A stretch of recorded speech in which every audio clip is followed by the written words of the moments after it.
அனைத்து தமிழ் சொந்தங்களுக்கும் என்னுடைய முதல் வணக்கத்தை தெரிவிச்சுக்கிறேன். இப்போ நம்ம ஆங்கில புத்தாண்டை கொண்டாடிக்கிட்டு இருக்கிறோம். இந்த ஆங்கில புத்தாண்டை பத்தி ஒரு சில விஷயங்களை உங்க கூட ஷேர் பண்ணிக்கிட்டு, இந்த ஆங்கில புத்தாண்டு எப்படிப்பட்டதா மாத்திக்கிட்டா ரொம்ப நல்லது அப்படின்னு சொல்லி கிட்ட பேசணும்னு நான் விரும்புறேன். ஆங்கில புத்தாண்டுன்றது ஒரு கேலண்டர் இயர். கேலண்டர் இயர்னா ஒரு நாளை நம்ம குறிச்சு வைக்கணும், அதுக்கு ஒரு அடையாளம் வேணும், அதுதான் கேலண்டர் இயர். அதுதான் இந்த ஆங்கில புத்தாண்டுன்றது. ஆங்கில புத்தாண்டு அப்படின்றது ஒவ்வொரு நாடுகள்லயுமே வேற வேற வடிவங்கள்ல இருந்தது.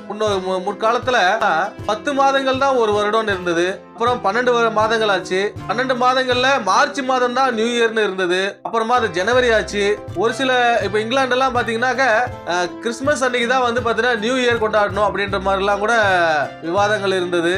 நம்ம ஃபைனலா கிரிகோரியன் கேலண்டரை பேஸ் பண்ணி தான் நம்ம இந்த நியூ இயர் அப்படின்றத கொண்டாடிக்கிட்டு இருக்கிறோம். இதுல தமிழ் புத்தாண்டை பொறுத்த வரைக்கும் சூரியனை அடிப்படையா வச்சுதான் நம்ம தமிழ் புத்தாண்டை கொண்டாடுவோம். சித்திரை 1 ஏப்ரல் 14 சொல்லி. இதுல ஏப்ரல் 14 அப்படின்றது சித்திரை 1 அன்னைக்கு நியூ இயரான்னு கேட்டா அன்னைக்கு நியூ இயர் இல்லைங்க. அதுல ஒரு குறிப்பிட்ட டைம்ல இருந்து தான் நியூ இயரே ஆரம்பிக்கும். டேட் வந்துட்டாலே ஆரம்பிக்காது. ஆனா வந்து நம்முடைய ஆங்கில புத்தாண்டு வந்து பாத்தீங்கன்னா இரவு 12 மணி நம்ம கணக்கு வச்சதுன்னா நியூ இயர் வந்து ஆரம்பிச்சிடும். உலகத்திலேயே நியூசிலாந்துல தான் முதல் நியூ இயர் வந்து கொண்டாடுவாங்க.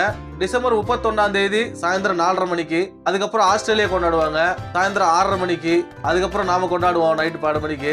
இதுல ஒரு சில நாடுகள் வந்து பாத்தீங்கன்னா அவங்க முறைப்படி நியூ இயரை தனியா வச்சிருக்கிறாங்க. நம்மளுக்கு எப்படி தமிழ் வருட பிறப்பு, தெலுங்கு வருட பிறப்புன்னு நம்ம வச்சிருக்கோம் இல்லையா, அந்த மாதிரி ஒவ்வொரு நாடுகளும் அவங்கவுங்களுக்கான நியூ இயரை வச்சிருக்கிறாங்க.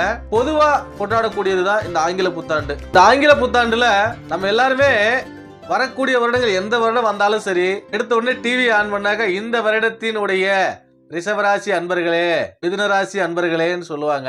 அதெல்லாம் பார்த்துட்டு இந்த வருஷம் நமக்கு சூப்பரா இருக்கும், இந்த வருஷம் நமக்கு சுமாரா தான் இருக்கும் அப்படின்னு சொல்லி ஆரம்பத்திலேயே மைண்ட போட்டு குழப்பிக்க வேண்டாம். ஏன்னா அவங்க சொல்றது எல்லாமே பொதுவான பலன்றத புரிஞ்சுக்கணும். அவங்க எல்லாருமே ராசிக்கு மட்டும் வச்சு சொல்லிட்டு இருக்காங்க.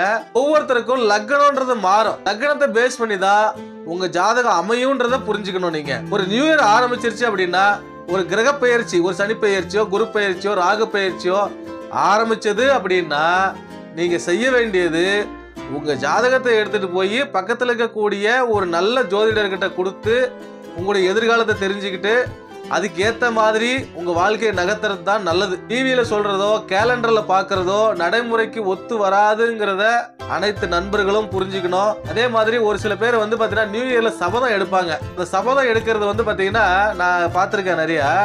குடிக்கிறத விட்டுருவேன், ஆனா வந்து பாத்தீங்கன்னா அடுத்த அன்னைக்கே குடிச்சுதான் ஆரம்பிக்குவானே. நைட்டு 12 மணிக்கு குடிச்சிட்டு தான் ஆரம்பிக்கிறது. அந்த வருஷத்தையே குடிச்சிட்டு தான் ஆரம்பிப்பாங்க. மது இல்லாத ஒரு பாதுகாப்பான ஆங்கில புத்தாண்டை கொண்டாடினா எவ்வளவு நல்லா இருக்கும் இல்லையா? ரெண்டாவது, கேக் எடுத்து மூஞ்சில பூசிக்கிறது, அந்த மாதிரியான நிகழ்வுகள் இருக்கும். பட்டாசு வெடிக்கிறது, இந்த மாதிரி உங்களுடைய அடுத்தவரை பாதிக்காம நமக்கு நாமளே கொண்டாடிக்கிற ஒரு ஆங்கில புத்தாண்டுன்றது சிறப்பானதுதான். அதே நேரத்துல தீய பழக்கங்கள் இல்லாம வரக்கூடிய ஆண்டுல அனைவருமே அனைத்து நலன்களும் பெற்று பெருவாழ்வு வாழணும்ன்றதுதான் என்னுடைய விருப்பம். உங்க எல்லாருக்குமே ஆங்கில புத்தாண்டு நல்வாழ்த்துக்களை தெரிவிச்சுக்கிறேன். இந்த ஆங்கில புத்தாண்டுல நீங்க செய்ய வேண்டியது, நான் எதிர்பார்க்கறது, அனைவருமே சேமிக்க பழகுங்க.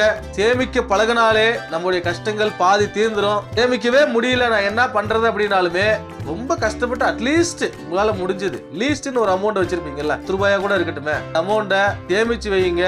சேமிச்சிங்கனாலே நம்ம வாழ்க்கையில பாதி கஷ்டங்கள் தீர்ந்துரும். அதே மாதிரி தொழில் செய்யறவங்களா இருக்கட்டும், வேலைக்கு போறவங்களா இருக்கட்டும், அல்லது வேற ஏதாவது கமிஷன் அடிப்படையில் வேலை செய்யறவங்களா கூட இருக்கட்டும், உங்களால முடிஞ்ச அன்னதானத்தை வரக்கூடிய ஆங்கில புத்தாண்டு அன்னைக்கு செய்யணும்னு கேட்டுக்கிறேன். ஒரு 5 பேருக்கு செய்யுங்க, அன்னதானம் செய்யுங்க போதும். அதிகமா செய்யணும்னு அவசியமே இல்லை.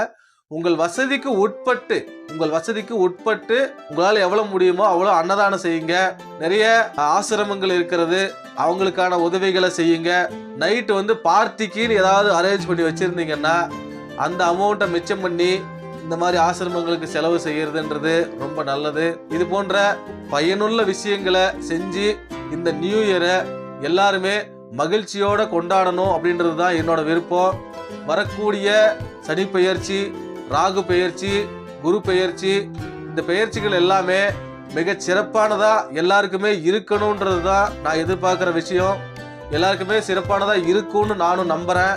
இதுல லக்னத்தின் அடிப்படையில பார்த்து நீங்க கிளியர் பண்ணிக்கிறது தான் உங்களுக்கு நல்லதை பெயர்க்கும். இந்த ஆங்கில புத்தாண்டை நம்மால் இயன்றதை இல்லாதோருக்கு செய்து மன மகிழ்ச்சியோடு ஆலயங்களுக்கு சென்று சிறப்பான வழிபாடு செய்து மனதிற்கும் நமது குடும்பத்திற்கும் நிம்மதியும் அமைதியும் அனைவரும் கொண்டு வந்து வாழ்க்கையில் மகிழ்ச்சியோடு வாழ வேண்டும் என்று இந்த ஆங்கில புத்தாண்டு வாழ்த்துக்களை தெரிவித்துக் கொண்டு இந்த உரையை முடிக்கிறேன். நன்றி.